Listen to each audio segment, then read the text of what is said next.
ಎಲ್ಲರಿಗೂ ನಮಸ್ಕಾರ. ಇವತ್ತಿನ ವಿಚಾರ ಬಂದು ಮನಸ್ಸಿನ ಇಷ್ಟ ದೇವತೆ ಬಗ್ಗೆ ಹೇಳ್ತೀನಿ ಅಂತ ಹೇಳಿದ್ದೆ.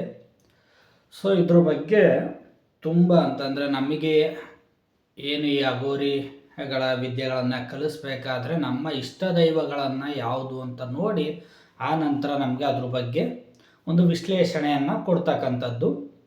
ಸೊ ಇದು ದೈವಕ್ಕೆ ಅಂತೇನಿಲ್ಲ, ನಿಮ್ಮ ಒಳಗಿನ ವ್ಯಕ್ತಿ ಯಾರು, ಅಥವಾ ಹುಡುಗನಿಗೆ ಹುಡುಗಿ ಆಗಿರ್ಬೋದು, ಹುಡುಗಿಗೆ ಹುಡುಗ ಆಗಿರ್ಬೋದು, ಯಾರಾದರೂ ಸರಿ, ನಿಮ್ಮ ಒಳಗಿಂದ ಯಾರನ್ನ ನೀವು ಫೀಡ್ ಮಾಡಿರ್ತೀರ ಅವ್ರನ್ನ ತಿಳ್ಕೊಳ್ಳುವಂಥದ್ದು.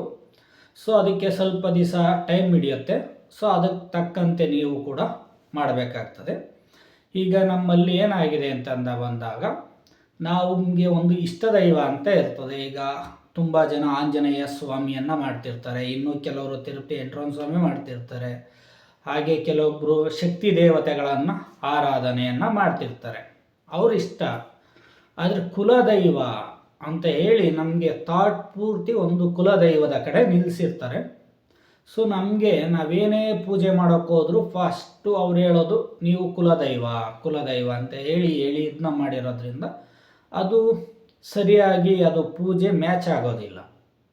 ಸೊ ಅದು ಮ್ಯಾಚ್ ಆಗಬೇಕು.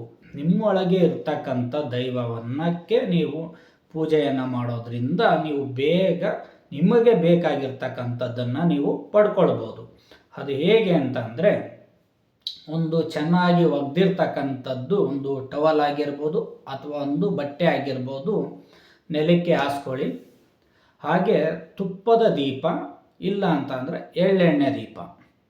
ಇದನ್ನು ನೀವು ಮಾಡಬೇಕು ಅಂದರೆ ಇಲ್ಲ ಒಂದು ಸಾಯಂಕಾಲ ಆಗಬೇಕು, ಇಲ್ಲ ಅಂತಂದರೆ ರೂಮು ಬೆಳಗ್ಗೆ ಹೊತ್ತಾದ್ರೂ ಕತ್ತಲೆಯನ್ನು ಮಾಡಿಕೊಳ್ಬೇಕು.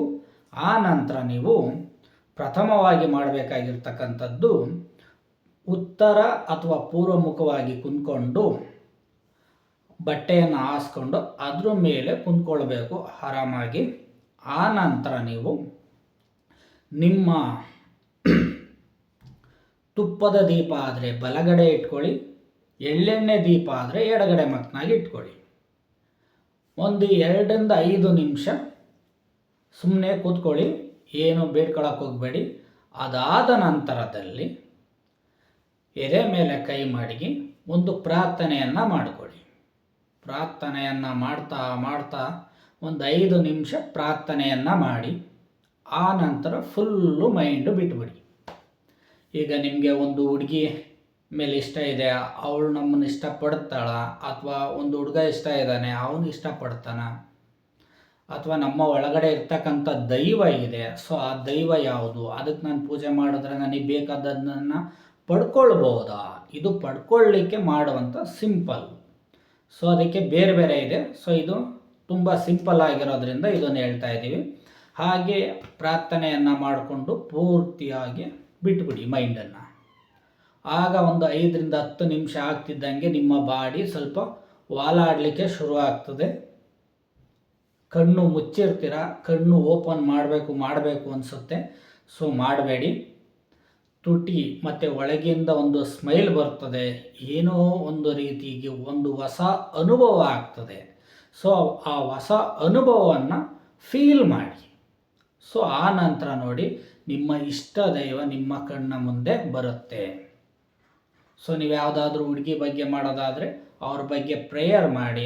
ಸೊ ಇದು ಕೂಡ ಸಕ್ಸಸ್ ಆಗ್ತದೆ. ಆದರೆ ನಿಮಗೆ ಒಂದು ದಿನದಲ್ಲಿ ಆಗಲಿಲ್ಲ ಅಂತಂದಾಗ so same time same day ಮಾಡ್ತಾನೆ ರೀ. ಒಂದು 2-3 ಡೇಸ್ ಮಾಡೋದ್ರೊಳಗಾಗಿ ಅದು ಮೊದಲನೇ ದಿನವೇ ಗೊತ್ತಾಗ್ತದೆ. ಸೊ ಆದ್ರೂ ಕ್ಲಾರಿಟಿ ಇಲ್ಲ ಅಂತಂದರೆ ಅದು ಕ್ಲಾರಿಟಿ ತಗೊಳ್ಳೋಕ್ಕೆ ಒಂದು 2-3 ದಿನ ಮಾಡಿ. ಸೊ ಇದು ಅದ್ಭುತವಾಗಿರ್ತಕ್ಕಂಥದ್ದು. ಈ ಧನುರ್ಮಾಸದ ಪೂಜೆ ಬಗ್ಗೆ ಇನ್ನೂ ಹಲವಾರು ಸಿದ್ಧಿ ಬಗ್ಗೆ ಹೇಳ್ಕೊಡ್ತೀನಿ. ಸೊ ಅದನ್ನು ಮಾಡಿ. ಎಲ್ಲರಿಗೂ ಒಳ್ಳೆಯದಾಗಲಿ. ನಮಸ್ಕಾರ.